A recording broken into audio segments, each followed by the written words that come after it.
Okay, so let's create Hermit crab. We need 2 balloons here in this balloon figure.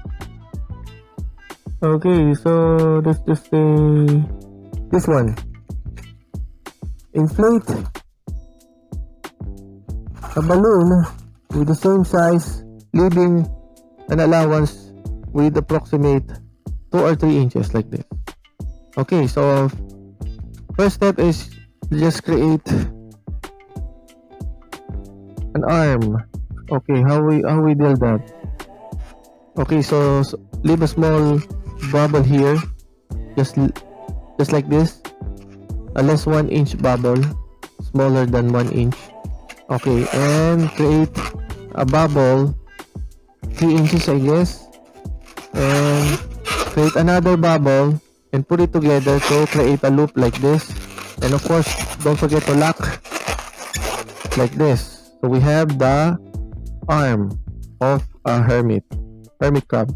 So just do the same thing here. Create a smaller than 1 inch bubble here. Make a loop with the same size like this, 3 inches.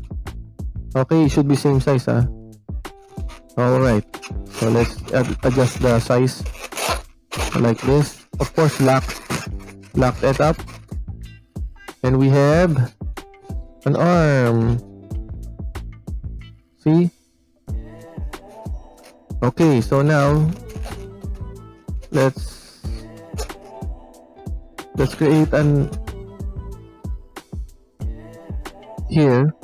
another bubble here, and of course this is our next part.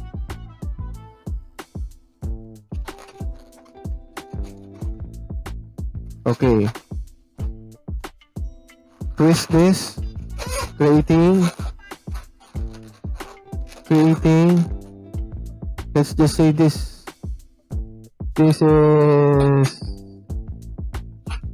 5 inches bubble here, and put it here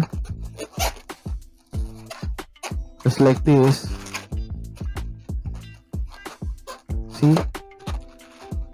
And of course, twist another 1 inch here for the head, just like that. And the other side, just do the same thing on the other side. Create 4 or 5 inch bubble here. See?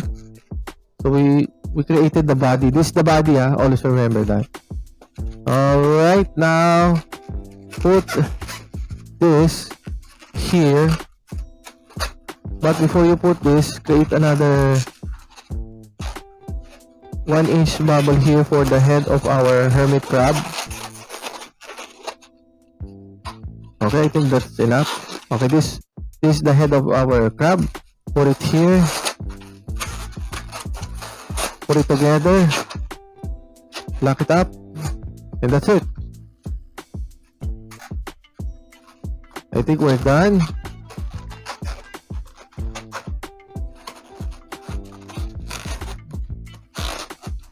Alright, now we're not done here.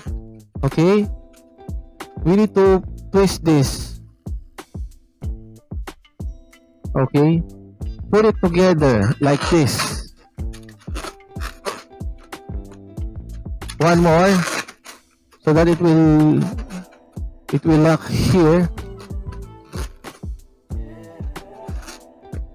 and okay, we need more adjustment here, and that's it. We have an instant hermit crab.